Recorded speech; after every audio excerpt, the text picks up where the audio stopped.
qué vamos a entender por entrenamiento en altura y a Mm, partir de qué altura podemos decir que tenemos adaptaciones y mm. explicar un poco estas adaptaciones, es decir, por qué equipos profesionales se van en el Teide o se van en Font-Romeu, o sea, por qué motivo. Vale, entrenamiento en altura puede ser de dos tipos, ya sea altura natural, la que buscas cuando subes a la montaña, o altura que buscas con tiendas de hipoxia.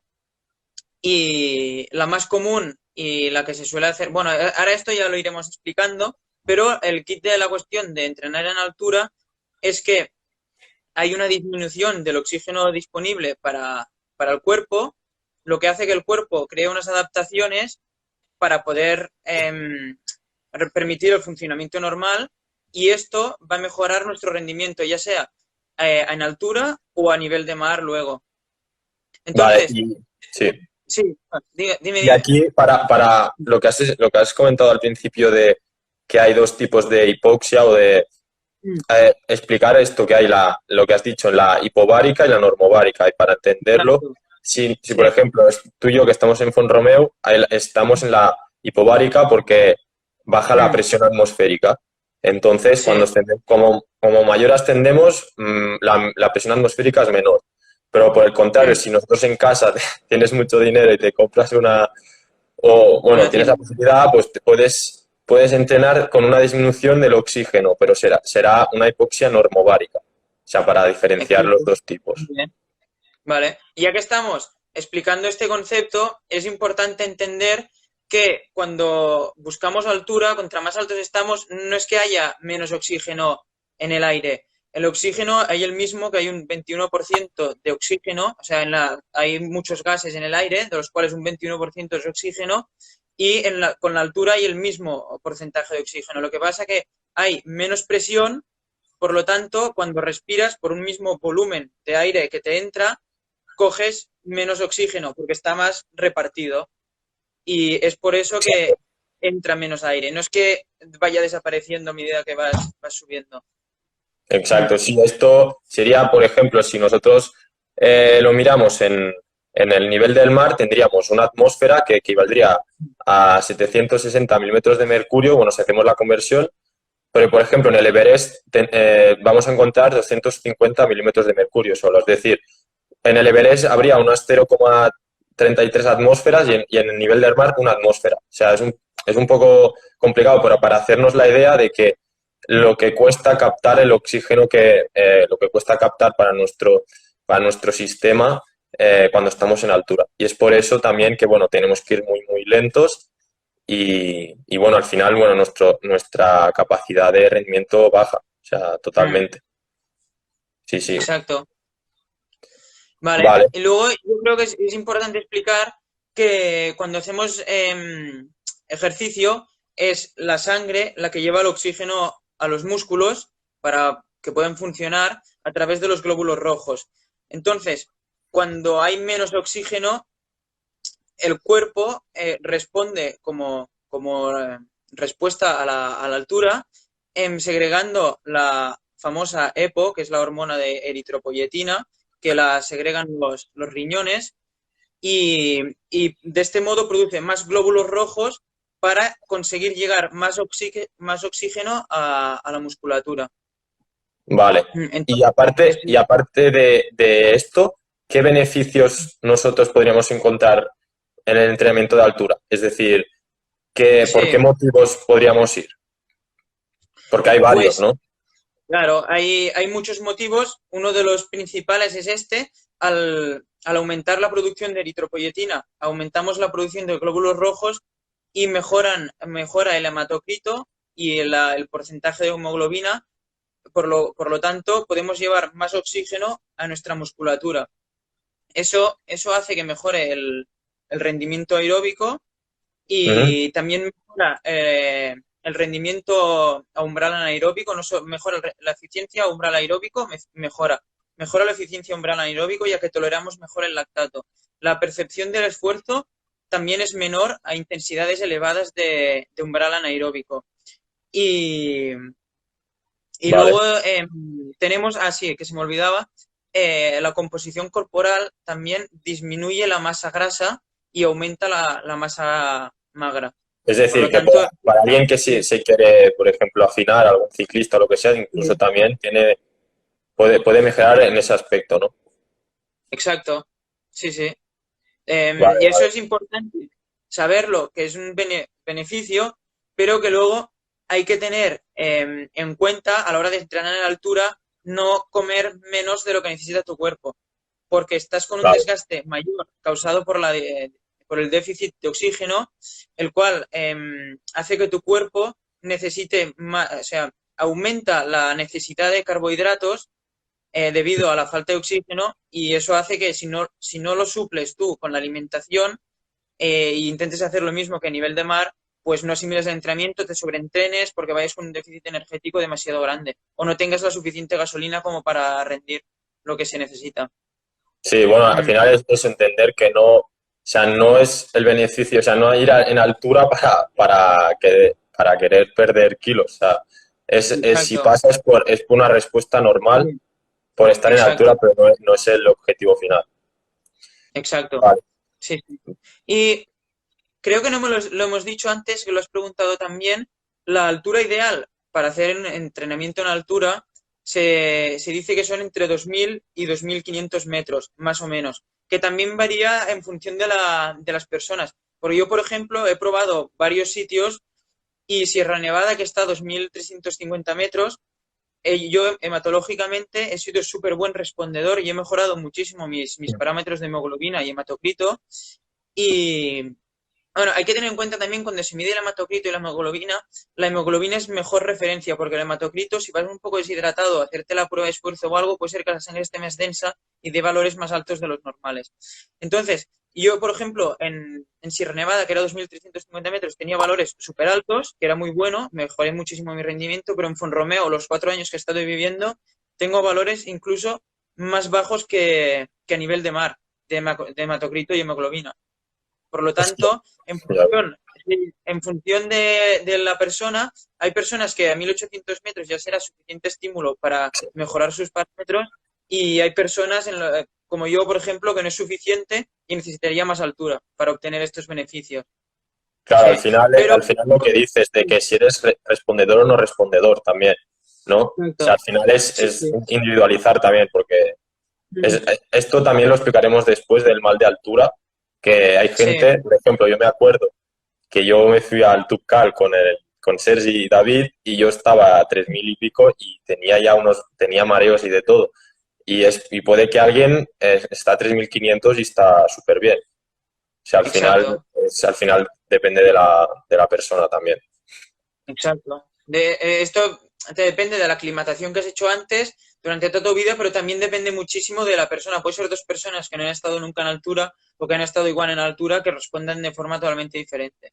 Ujú. E incluso en una concentración bien programada en altura, que una persona sea muy buena respondedora y hayan hecho lo mismo, ¿eh? Y otra persona no sea Claro. respondedora. Por lo tanto, esto también hay que conocerlo para saber si vale la pena o mejor no lo hagas porque en este caso bajaría tu rendimiento.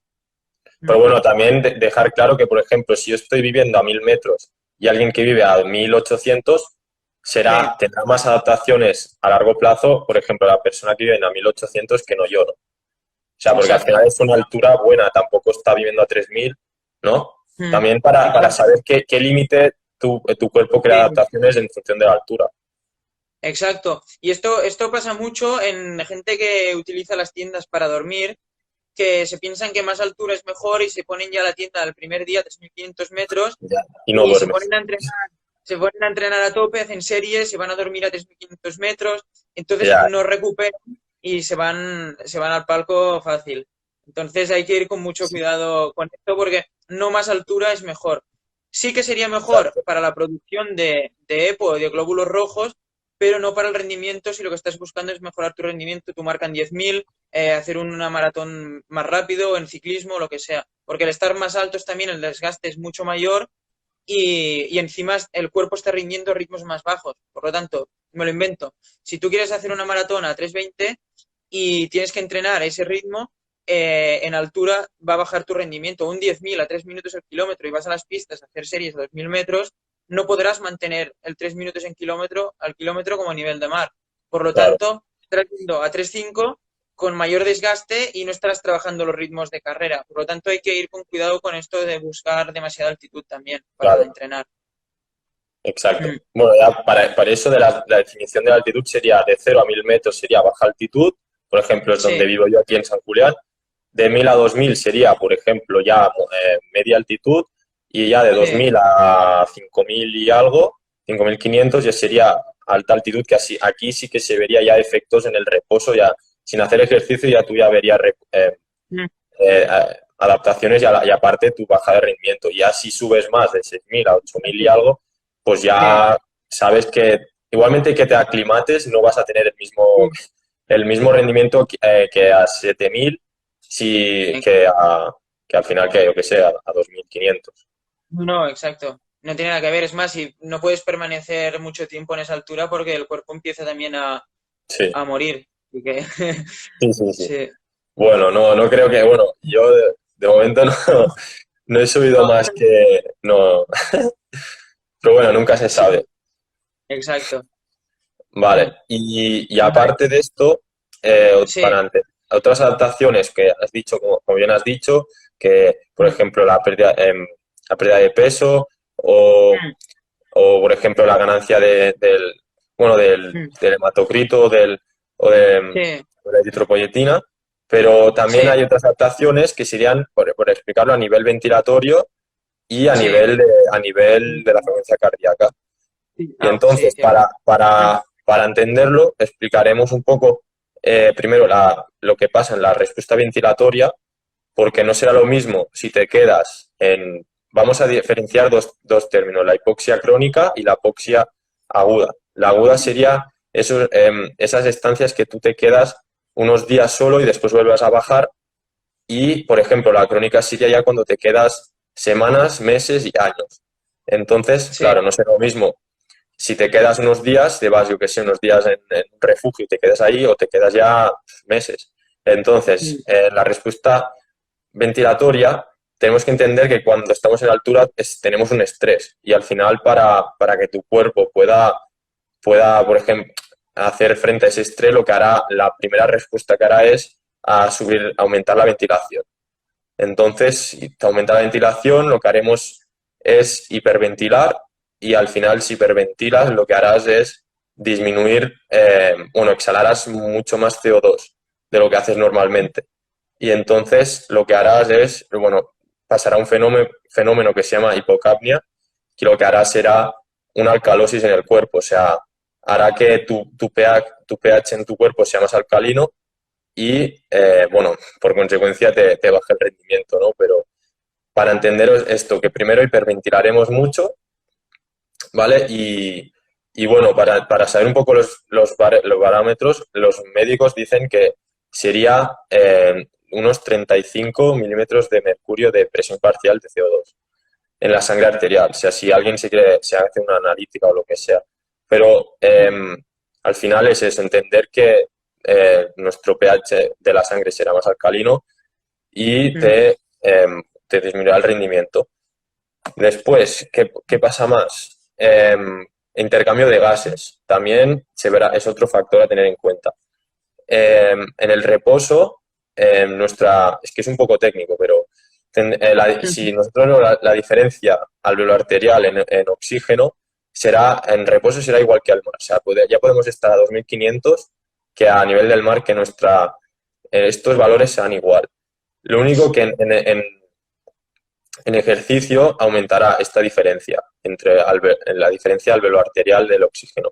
¿Y por qué aumentará? Hay diferentes hipótesis y una es un fenómeno que se llama la vasoconstricción pulmonar. Y eso pasa, es un poco complicado, pero lo que tenemos que entender es que habrá una resistencia enorme en la salida del ventrículo derecho, ¿vale? O sea, nuestro corazón habrá que vencer a una resistencia opuesta, lo que hará que nuestro ventrículo derecho se hipertrofie, o sea, que gane masa muscular y esto lo que hará será empeorar el rendimiento.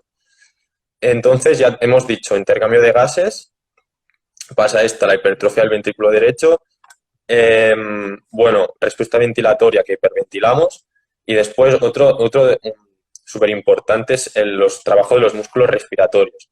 Y esto es muy importante porque en el diafragma, o sea, cuando estamos en altura, tanto el diafragma y los abdominales tienen que trabajar muchísimo.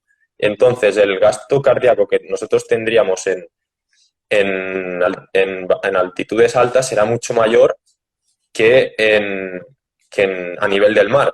Entonces, si por ejemplo nosotros lo comparamos a nivel del mar, nuestro gasto cardíaco para los músculos respiratorios será muy poco, o sea, será un 2-3%. Pero en cambio, si estamos en altitud, será del 20 y pico por ciento. Entonces, que ya estaremos en desventaja. Y entonces será muy importante, antes de ir a una expedición, trabajar mucho el diafragma y los abdominales, en los músculos respiratorios. ¿Y esto cómo se hace? Haciendo entrenamientos de baja intensidad y muchas horas, porque al final el diafragma está compuesto de fibras lentas y al final será mucho más efectivo hacer entrenamientos de estas intensidades bajas, ¿vale? Y entonces, bueno, será otro factor importante. También explicar, para poner un ejemplo, un estudio que hicieron en el 2010, donde compararon unos días y después de 8 semanas de aclimatación. En los primeros días sí que se vio una aumentación de la ventilación, de la presión alveolar arterial, etcétera, y una disminución del VO2 max. Pero después de estar 8 semanas aclimatados, los intercambios de gases mejoraron porque se disminuyó el gasto cardíaco por una misma intensidad. Es decir, seremos, por decirlo así, tendremos más tránsito capilar pulmonar. O sea, es un poco complicado, pero por eso mismo podemos mejorar el rendimiento en altitud. Y bueno, explicar esto, un estudio hecho por el que la quiere buscar por SHIELD y colaboradores, y ya pues lo pondremos en la descripción.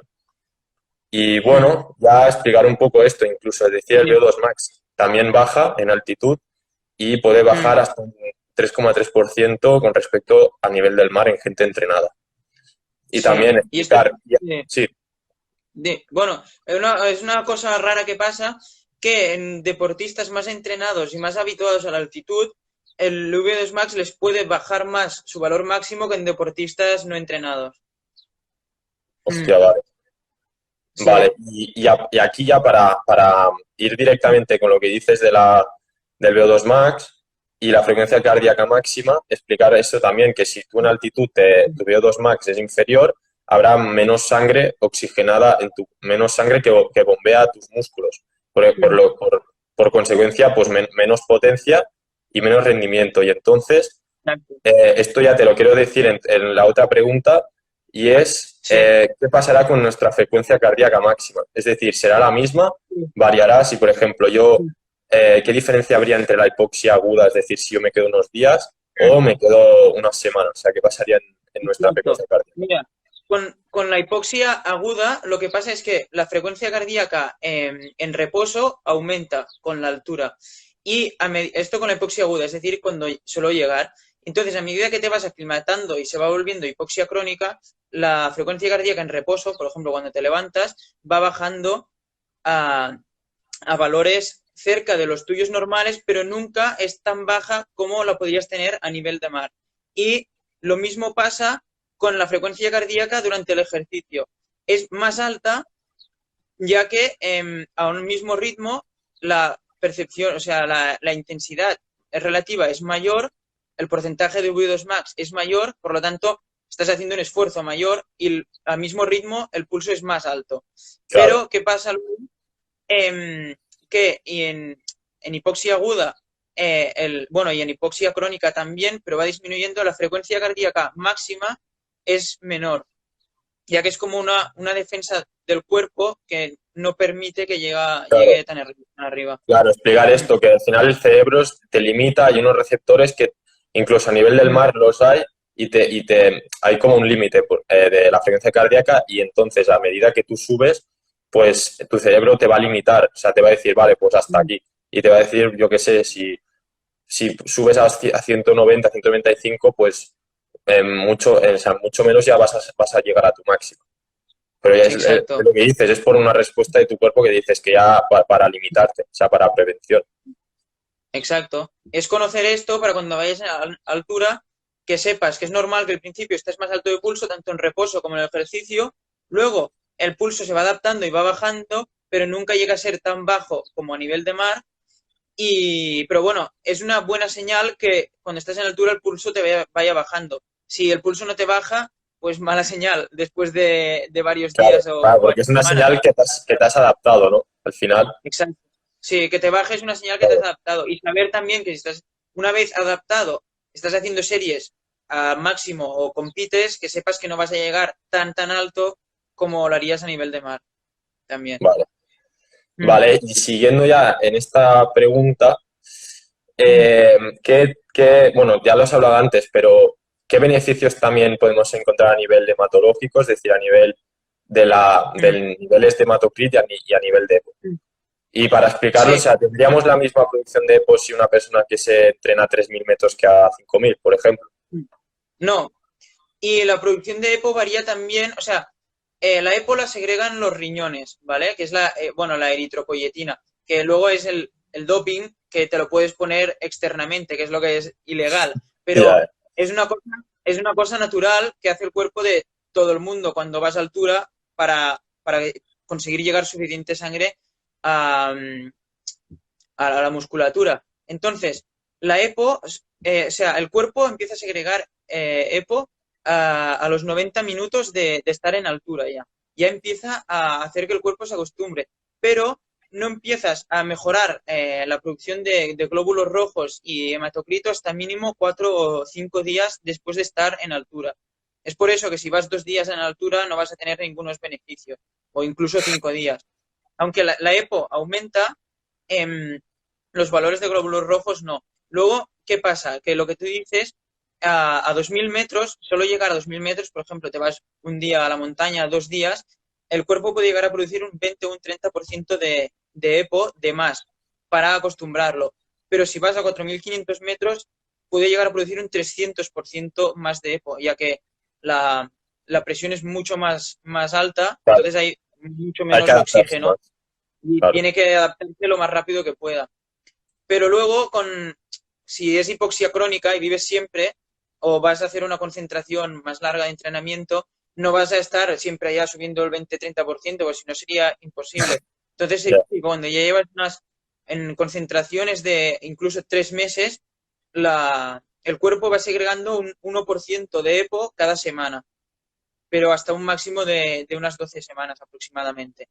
Vale, Mm. y también explicar aquí que, por ejemplo, el doparse en EPO para expediciones yo creo que nadie lo ha probado porque por las consecuencias que fatales que puedes tener, porque al final, si tú, por ejemplo, ya subes y aparte te dopas en EPO, pues tu sangre se va a espesar mucho, entonces puedes tener derrames cerebrales. Bueno, o sea, puede ser, es que yo creo que nadie, si vas a expediciones tú piensas, va, pues me dopo con EPO y así puedo subir más rápido, pues al final no, o sea, vamos, yo creo que nadie lo ha probado. Y también Mm. por ejemplo, lo que has dicho tú, eh, entender esto, que al final antes de ir a una expedición será muy importante saber nuestros niveles de hierro, porque al final, Mm. bueno, tenemos que entender que al final el hierro se va a fijar en los glóbulos rojos bueno, tenemos que entender que es algo súper imprescindible para subir, ¿no? Para una expedición. Entonces, bueno, O para, podemos hacer eso. o para Sí, mejorar tu rendimiento preparando exacto, cualquier evento exacto. deportivo, sí. Entonces, bueno, lo que podríamos hacer es suplementarnos con, por ejemplo, una marca que se llama Hemaplex, que te puedes poner de 40 a 80 miligramos al día, y esto siempre con la vitamina C, por ejemplo. O sea, por ejemplo, el desayuno, pues te tomas algo que tenga vitamina C porque así absorbes mejor el hierro, ya sea Exacto. zumo de naranja, etcétera. Sí, Y limitar, por ejemplo, sí. el café, Mm. otras cosas que Dime harán una que cosa, sí, sí, y otras cosas que harán que no lo puedas asimilar también. Bueno, era exacto. para hacer un poco Sí, sí, no, para no, saber un esto poco es muy esto. importante, ¿eh? Porque, o sea, los estudios dicen que aunque vayas en altura y, y aunque tomes tu EPO, o sea, te la inyectes, que está prohibido todo esto, si no tienes suficientes valores de hierro, no vas a mejorar la producción de glóbulos Claro, rojos. O sea que esto es súper importante tenerlo en cuenta, que hay que saber los valores de hierro que tienes y suplementarte en función de esto más o menos. Y la vitamina C para poder absorber bien el hierro, porque si no, no se absorbe todo lo que Claro. podrías. E incluso yo había llegado a tomar para hacer concentraciones en altura en Sierra Nevada y esto, hay, hay cápsulas también que tienen el hierro con la vitamina C todo junto. Sí, también. Entonces, ya... Y Sí, si no es lo que dices, es verdad. zumo de naranja, cosas así. También, Mm. eso es verdad. Y bueno, al final esto, que lo hablen con un nutricionista o un médico, o sea, al final, bueno, nosotros sí que lo podemos Sí. decir así porque lo hemos probado y somos deportistas, pero que antes que hablen con con alguien que sepa de verdad, pero No, esto es en general y no se puede prescindir, bueno, decir a nadie que tome hierro porque a lo mejor en su caso excepcional tiene los valores súper altos y no hace falta tomar más hierro. Entonces esto es, cada uno sabe, ha de ir al claro, médico, se ha de hacer una analítica y que el médico o quien sea le diga lo que necesita. claro. Mm. Y bueno, y aparte, por ejemplo, si alguien se quiere ir a entrenar en altitud, Mm. por ejemplo, se hace una concentración, o sea, qué técnicas hay para que él pueda mejorar el rendimiento? Es decir, Exacto. podemos encontrar que tú vivas alto y entrenes alto, por ejemplo, alguien que Mm. ya viva a 2.500 metros, vive ahí y Sí. aparte entrena ahí, Mm. o por ejemplo, que vivas también a 2.500 pero te vas a entrenar a nivel no a nivel del mar, pero sino que bajas. Exacto. O sea, Pues, ¿cuál sería la mejor? bueno, esto, luego hay la hipoxia intermitente, También. que, que es pues hacer X sesiones de ejercicio, una a la semana, por ejemplo, 1 hora, 2 horas, 3 horas, en hipoxia normovárica, pero esto no produce mejoras hematológicas, pero sí produce mejoras musculares.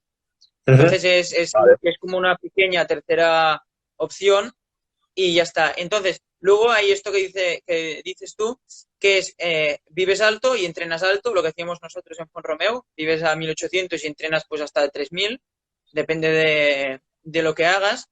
Y Ujú. esto es lo que se ha hecho siempre y es lo más recomendable en caso de carreras de trail, por ejemplo, de esquí de montaña o carreras donde vayas también a competir en altura, ya que acostumbras al cuerpo a rendir en altura, que es donde tendrás que ir rápido el día de la carrera. Igualmente, esto también se hace para rendir a nivel de mar, pero aquí varía también, depende de lo habituado que estés tú, cómo toleres la altitud, el tiempo que hayas estado en altitud, y en estos casos es cuando muchas veces es mejor el otro método, que es lo que comentabas, de vives en altura, pero entrenas a nivel de mar. Se dice nivel de mar, pero puede ser a 500 metros, por ejemplo. Vale. Entonces, esto es muy importante porque no hace falta estar las 24 horas del día en altura para que tu cuerpo ya genere beneficios hematológicas, adaptaciones hematológicas.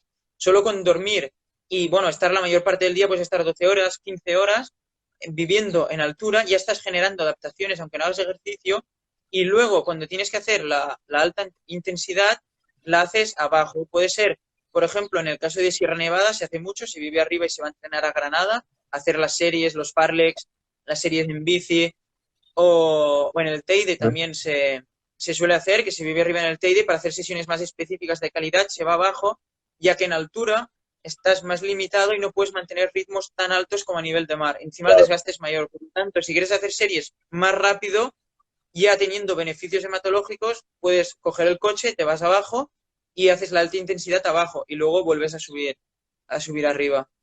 Y, Mm. por ejemplo, también habría la opción de dormir abajo y entrenar arriba. Sí, pero esta opción no tendría mucho sentido tampoco, ya que cuando se producen los beneficios es cuando estás más de 8, 9, 10 horas en altura, los beneficios hematológicos. Por lo tanto, si vives abajo y entrenas en altura, lo que estás haciendo es no estás obteniendo los beneficios hematológicos que te da la altura y estás entrenando en intensidad más baja, ya que tu cuerpo está rindiendo menos porque estás en altura y encima estás desgastando tu cuerpo mucho más. Por lo tanto, entrenas más lento, más cansado y no obtienes los beneficios hematológicos. Esto podría tener sentido si no tienes opción ninguna de dormir en altura y tienes que preparar una carrera en altura, pues mejor eso para empezar a adaptar al cuerpo que nada, pero no sería lo aconsejable. Mm. Vale. Bueno, sí, súper interesante esto. Y ya para terminar, pues lo que Sí. hemos dicho antes, de que al final, bueno, la altura también, o la exposición a la altura va a depender mucho de la persona. Y lo que Mm, podemos, lo que nos puede pasar es el mal de altura, ¿no? El famoso mal de altura, que, bueno, los síntomas que nos surgen serán, pues, insomnio, mareos, palidez mm, en la cara, pues, etcétera, ¿no? Edema pulmonar, irritabilidad. Y esto, bueno, se tiene que explicar porque al final cuando estamos en altura, y eso no lo hemos dicho, tendremos una activación de las hormonas del estrés. Por ejemplo, el cortisol se va a aumentar mucho. Incluso las adrenalina, noradrenalina, todo esto hará que, bueno, estarán en niveles más alterados de lo normal. Entonces, esto puede hacer que pueda ser un detonante de que tengamos mal de altura. Entonces, hemos querido seguir un estudio hecho por Urdampilleta y, y bueno, Urdampilleta y Martínez Sanz, y explican un poco cómo el problema del mal de altura. Y bueno, lo que tenemos que entender que el pico es cuando llevamos 3 días arriba, es decir, que no justo al arribar será lo peor, o sea, después de estarte 3 días será tus síntomas peores, pero ya puedes notar ya mareos, etcétera, a las primeras 6-10 horas de extensión. Entonces, el riesgo será lo que hemos dicho, dependerá de la velocidad de la ascensión, de tu nivel de entrenamiento, de la exposición a la altura, es decir, depende si vas a subir a una de 7.000 o 5.000, de la individualidad, es decir, de cada uno. Y aparte del entrenamiento, y eso lo quiero decir claro, lo que has dicho tú de la hipoxia intermitente, que han encontrado mm, que tú para aclimatarte bien, lo que podrías hacer una estrategia de preacondicionamiento sería hacer hipoxia intermitente normovárica y hacer 12 sesiones de hipoxia de 1 hora a 500 mm. metros por más arriba de la Por altura encima. que tú vas a ir. Y esto también te puede servir mucho bueno, para al final poder, poder disminuir este mal de altura, ¿no? Aparte de esto, súper importante para la gente que hace alpinismo, es el estar hidratado, porque al final se tiene que entender que cuando tú pierdes mucho líquido y no se repone, tu volumen sanguíneo disminuye. Y esto lo que hará es que aumentará la frecuencia cardíaca y aparte hará que tu organismo sea menos eficiente y tú tanto partes como ya sea la nariz, orejas y pies estén más fríos. Y entonces, bueno, más riesgo de padecer congelaciones. Y entonces será súper importante antes de bueno, o mientras estás en la expedición, tener un correcto equilibrio Mm, hidroeléctrico, es decir, electrolítico. Es decir, no beber solo agua, sino ponerte agua con electrolitos. Y súper mm, importante, se ha visto que la sal que se pierde más sería el sodio. Al final, súper importante. Y saber, por ejemplo, al final es como recomendación, pues se tendría que meter una bebida isotónica y poner entre 0,5 y 0,7 gramos de sodio por litro. Y en esto bueno, se ha visto, según el estudio de Urdampilleta, que puede reducir el MAM y sobre todo lo que hemos dicho, congelaciones y aparte, bueno, otros síntomas. Pero al final tener claro esto, que la hidratación también será un factor súper importante. mm, Igual que la nutrición, al final también seguir una mm. dieta de carbohidratos, etcétera. Exacto. Y no quiero que acabemos esto sin decir una de las cosas más importantes, porque yo lo he vivido muchas veces. Cuando no lo sabía y es muy típico, lo hace el 90% de la gente. Y voy a decir lo que no hay que hacer cuando vas a hacer entrenamiento en altura, ¿vale? Porque yo lo he hecho con equipos, con muchas veces, y el resultado siempre ha sido el mismo, o lesionados antes de hora o reventados y todos compitiendo mal luego en las carreras que teníamos que competir luego. Entonces, primera cosa que no hay que hacer es, si tienes una carrera, por ejemplo, en septiembre, típico que había Campeonato de España en septiembre, no hacer tu primera concentración en altura de tu vida justo antes, en agosto, ya que no sabes cómo tu cuerpo va a responder y seguramente estarás mucho más fatigado de lo normal y no habrás asimilado el entrenamiento. Luego es muy típico ir a hacer una concentración en altura una semana o 8 días Y como tienes poco tiempo y estás motivado porque vas en grupo y el paisaje es chulo y todo, pues vas los 8 días a fondo.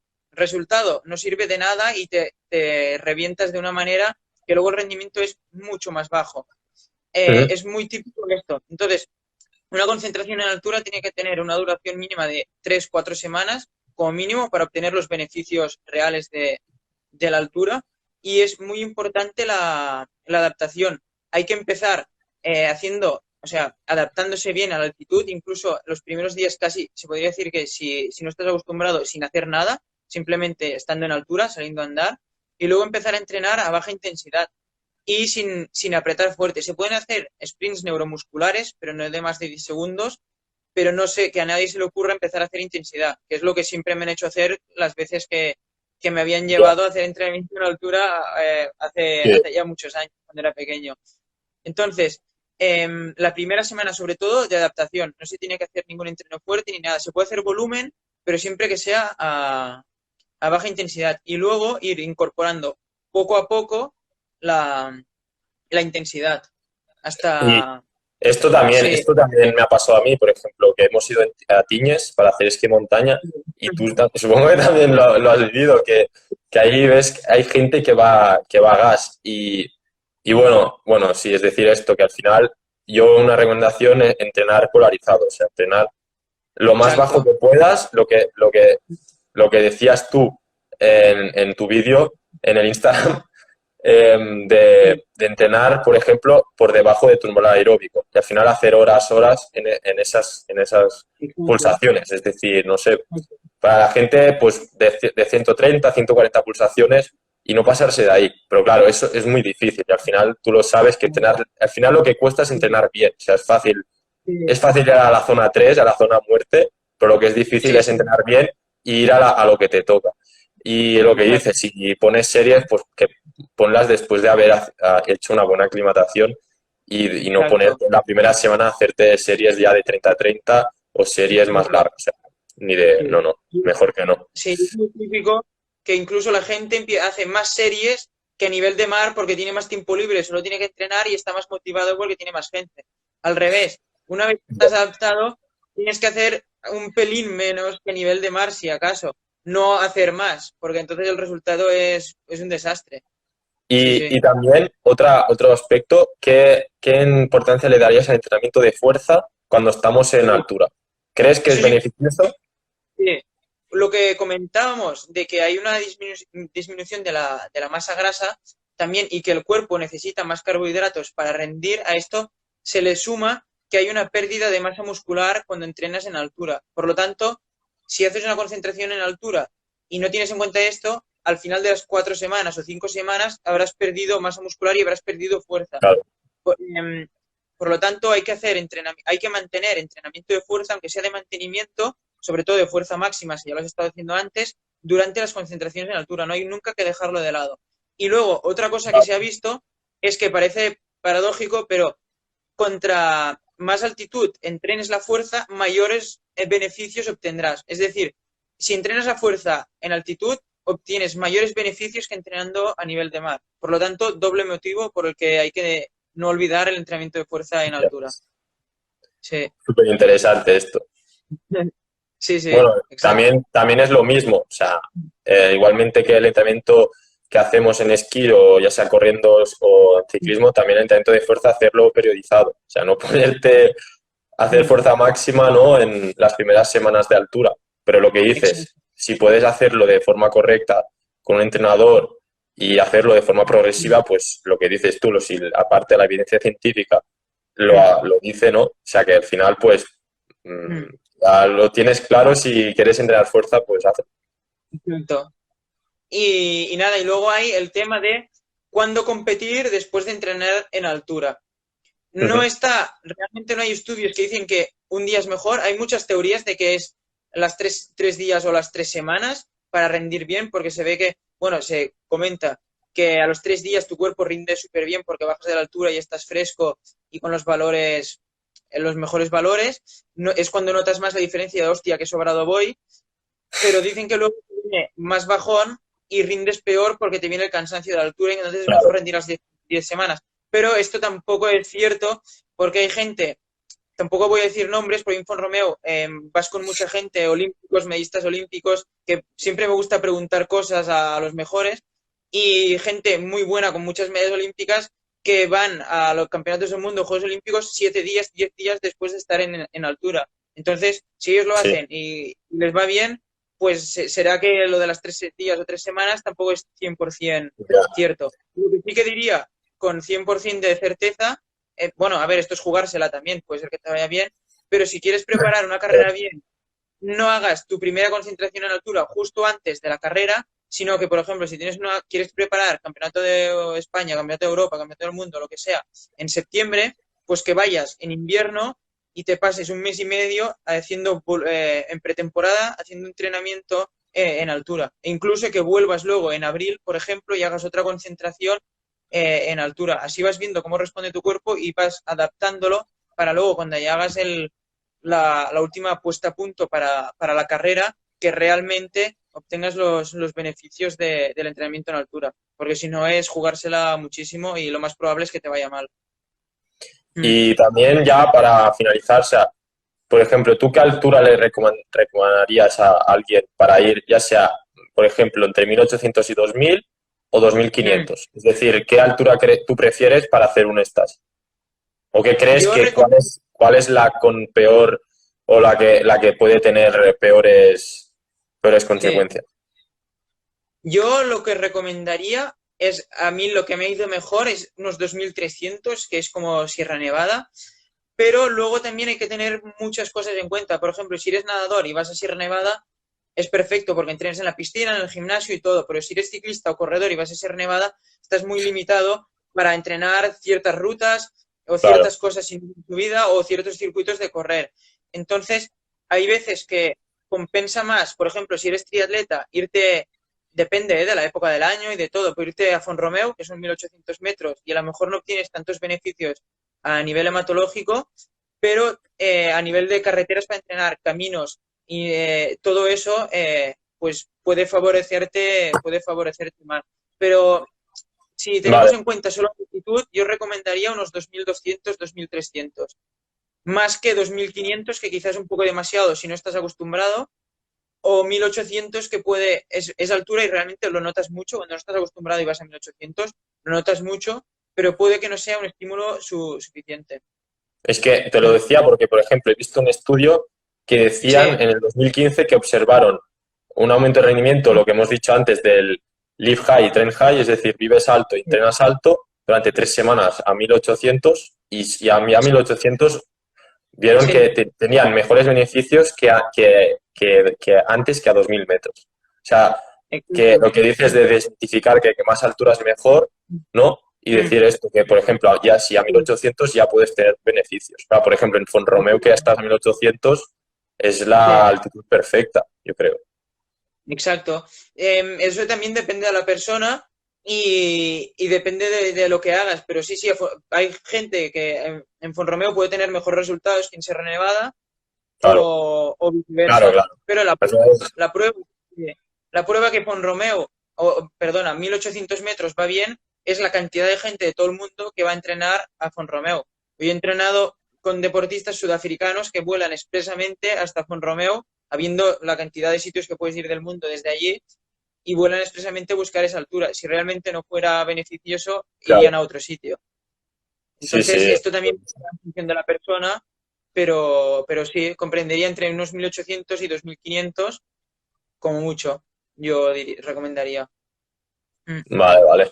Bueno, pues si alguien tiene alguna pregunta o lo que sea, pero yo creo Mm. que con esto ya hemos hablado todo y todas las Exacto. dudas que alguien pueda tener. Sí. Y si igualmente, como este vídeo lo pondremos en YouTube o iremos poniendo tomas de este vídeo en las publicaciones, todas las dudas que tengáis las comentáis, nos enviáis un mensaje o lo que sea y os las resolvemos. Sí, sí. Mm.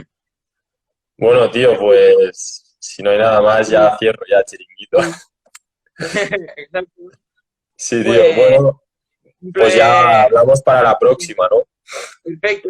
Haremos también comentar si se os ocurre algún tema interesante que queráis saber y así podemos tenemos más ideas para hacer más contenido. Exacto. Bueno, pues bueno, al final también lo pondrás en tu Instagram, yo en el YouTube, o sea que si alguien se lo ha perdido lo puede ver ahí.